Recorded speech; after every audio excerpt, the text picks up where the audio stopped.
certificat d'études primaires élémentaires 2018 en Côte d'Ivoire. Les candidats recalés ont un délai de 7 jours pour introduire leurs réclamations. Enfin, Yamoussoukro, dans la région centre du pays, le bilan des victimes s'est alourdi après l'effondrement d'un immeuble en construction. Bonsoir à tous, bienvenue. En Côte d'Ivoire, les résultats de l'examen du certificat d'études primaires élémentaires 2018 connus placent maintenant au processus de réclamation. Cette opération porte entre autres sur les omissions et rectifications de moyenne. Les candidats recalés ont donc un délai de 7 jours et cela jusqu'au 24 juin prochain pour introduire leur requête. Nous Sangaré et Koné Pargassoro. Ambiance morose à l'inspection de l'enseignement préscolaire et primaire de Yopougon-Kouté pour ce premier jour des réclamations après les résultats du certificat d'études primaires élémentaires CEPE. Aucun candidat ou parent de candidat. Depuis 8h00, nous sommes au poste, attendant d'éventuels parents ou élèves. Il n'y a personne, donc peut-être à partir de demain. Ces réclamations s'adressent à tout candidat ayant constaté des anomalies sur son relevé de notes. L'absence de la moyenne générale annuelle sur le relevé de notes, l'absence de signature et ou de cachet du président du jury, l'absence de relevé de notes et enfin l'omission du nom du candidat sur la liste des admis. Tout élève se sentant lésé ou tout parent pensant que son enfant a été bafoué dans ses droits, ou bien que ses droits n'ont pas été respectés, ou qu'on lui a volé sa victoire, peut venir. Et ensemble, on va introduire la requête. Fiche de réclamation originale du relevé de notes, photocopie de la pièce d'identité et celle de la convocation, les documents que doivent fournir les candidats dans leur inspection de l'enseignement primaire IEP d'origine. À partir du 25, le jury spécial s'installe. Il délibère ce même jour. Les documents de base existent déjà. C'est de petites corrections qui ne prennent même pas 1 minute. Et juste après ça, on produit les documents réels, les documents corrigés, et on les fait signer par le président du jury de la session spéciale, dont la signature a même validité, même valeur que celle de l'inspecteur initial qui aurait signé le document défectueux. Les candidats ont 7 jours à compter de ce lundi 18 juin pour saisir l'inspection de l'enseignement primaire sur l'ensemble du territoire. Les résultats définitifs seront connus le mardi 26 juin après la délibération du jury spécial. Atmosphère studieuse aujourd'hui dans les institutions de formation et d'éducation de la femme. Plus de 600 élèves des IFEF affrontent en effet leur examen de fin d'études. Plusieurs disciplines au menu, notamment la couture, la pâtisserie et la puériculture. Les explications de Ami Koulibaly et Mariam Sissé. Sans complexe, parmi les filles, Ibrahim Kamarou est le seul jeune homme dans ce centre d'examen où il compose pour tenter de décrocher son certificat de fin de formation. Après 3 années d'apprentissage à l'Institut de formation et d'éducation féminine, ce jeune déscolarisé de 18 ans bénéficie d'une seconde chance pour concrétiser son rêve. Quand je vois des modèles que les femmes portent et qu'elles disent que c'est des gens stylistes qui ont confectionné ça, bon, ça m'a poussé vraiment à venir m'inscrire à l'IFEF pour devenir moi aussi un grand styliste. Son choix, il l'assume pleinement et reste confiant. Le cas d'Ibrahim n'est pas isolé. En Côte d'Ivoire, ils sont 5 garçons à se lancer à la conquête du précieux sésame. Les candidats seront confrontés à 3 épreuves, à savoir la broderie à la main, la broderie machine et le crochet. Des épreuves pour lesquelles ils nourrissent beaucoup d'espoir. Bon, mon état d'esprit, je pose mon esprit tranquille pour mieux travailler. Au sortir d'ici, j'espère travailler, faire mon coin et puis faire la broderie machine. L'Institut de formation et d'éducation féminine est un centre de formation gratuit visant à assurer la réinsertion socio-professionnelle des jeunes à partir de 16 ans. Ce que nous faisons vise à améliorer l'employabilité des jeunes filles et des jeunes garçons. En plus de ces épreuves de spécialité d'option, elles sont également formées à l'entrepreneuriat tout le long de leur parcours. Donc au terme de cet examen de fin de formation, elles auront la possibilité de se mettre à leur propre compte. Elles auront aussi la possibilité de se faire employer. Sur 3 jours, ce sont 621 candidats qui seront évalués dans les domaines du textile et de la pâtisserie sur toute l'étendue du territoire.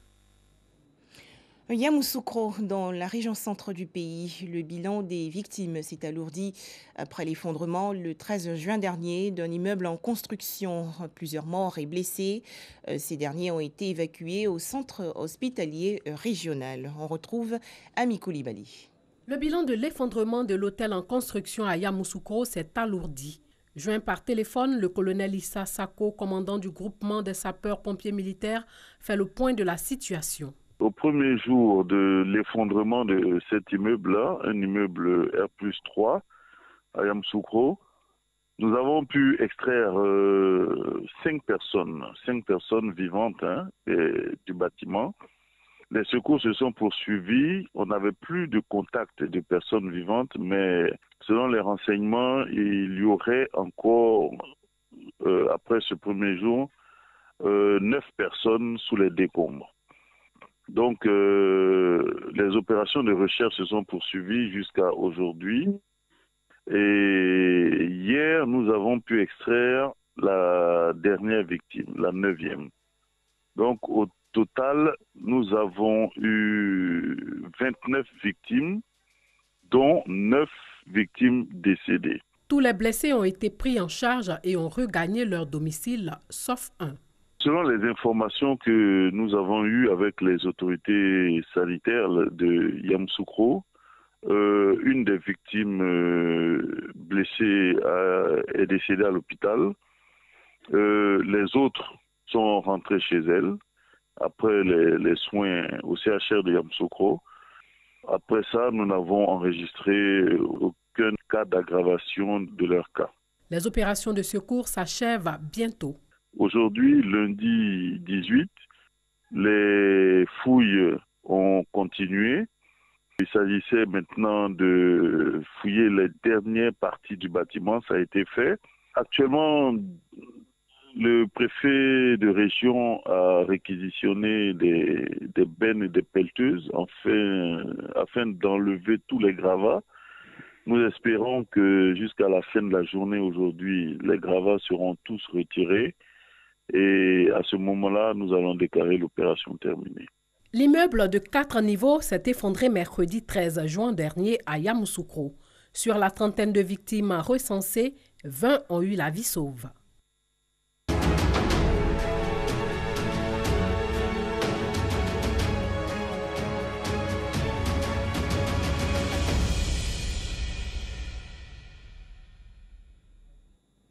Place maintenant au Petit Mondial. Bonsoir Boris. Bonsoir Juliette. Je vous souhaite encore une fois la bienvenue sur ce plateau. Merci. Pour commencer notre Petit Mondial, les matchs de cette matinée, Suède, Corée du Sud et Belgique, Panama. Et oui, jour 5 de la Coupe du Monde 2018, ce lundi 18 juin.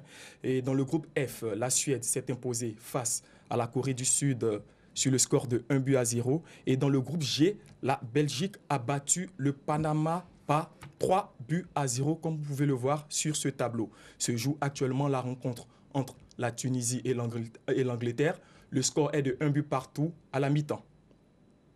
Voilà pour les matchs de cette journée. À noter également cette grosse surprise lors des rencontres d'hier, en particulier le Mexique qui fait plier l'Allemagne. Et oui, hier dimanche, dans le groupe F, l'Allemagne s'est inclinée face au Mexique sur le score de 1-0. Il faut dire que ce n'est pas la première fois qu'un champion en titre qui rentre dans cette compétition s'incline face à son adversaire. Déjà en 2002, la France s'était inclinée face au Sénégal sur le score de 1-0. C'était au Japon et en Corée du Sud. Et en 2014, récemment, au Brésil, l'Espagne a pris une raclée face aux Pays-Bas sur le score de 5-1.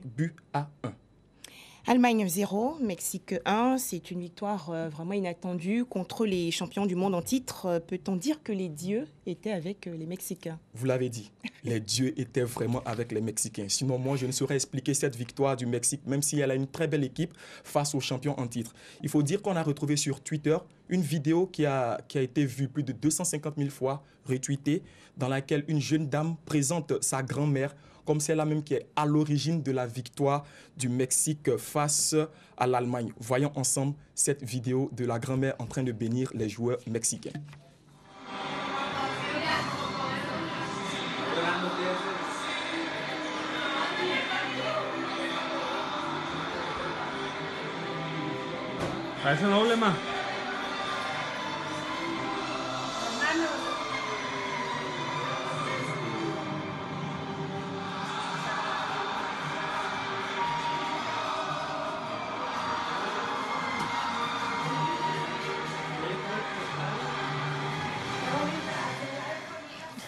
Vidéo vraiment étonnante.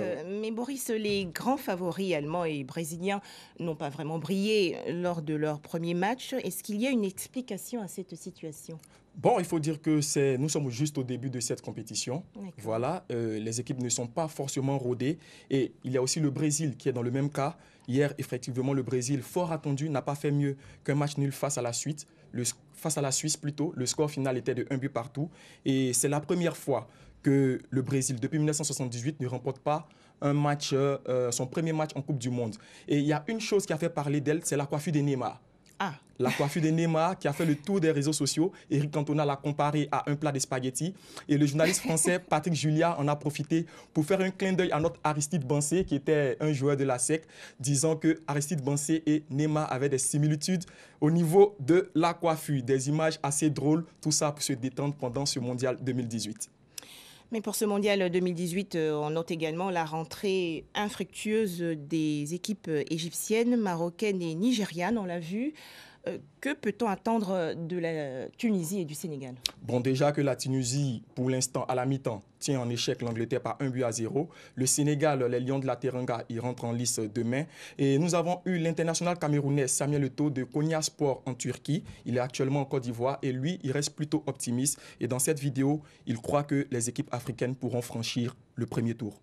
Il est vrai que l'Égypte, le Maroc, le Nigeria n'ont pas réussi leur entrée dans cette compétition, mais ils ont encore la possibilité de se rattraper, voire de passer au second tour. Le premier match d'une compétition est très difficile, très difficile, mais je pense que toutes ces nations gardent encore leur chance. Nous allons voir l'entrée en matière du Sénégal. Tunisie ce soir, Sénégal demain. Je souhaite déjà beaucoup de courage à ces deux nations et j'espère qu'elles gagneront leur premier match. Comme il le disait, l'Égypte et le Maroc n'ont pas réussi leur entrée dans la compétition, mais il espère vraiment que la Tunisie et le Sénégal pourront relever la tête et que les équipes africaines pourront se qualifier pour le tour suivant. Pour terminer, quels sont les matchs de demain, mardi 19 juin? Demain, il y a un match à ne pas manquer, c'est Pologne contre Sénégal. L'entrée en liste des Lions de la Teranga. Nous sommes tous derrière les Lions de la Teranga. Avant ça, il y aura Colombie contre Japon. Et enfin, le deuxième match de l'Égypte qui croise le fer avec l'organisateur qui n'est autre que la Russie. Pologne-Sénégal, votre score? Victoire du Sénégal. On est tous derrière Sadio Mané et autres. Merci Boris. Merci Juliette. À demain donc pour d'autres informations sur le mondial 2018. Okay. Merci à vous tous de nous avoir suivis.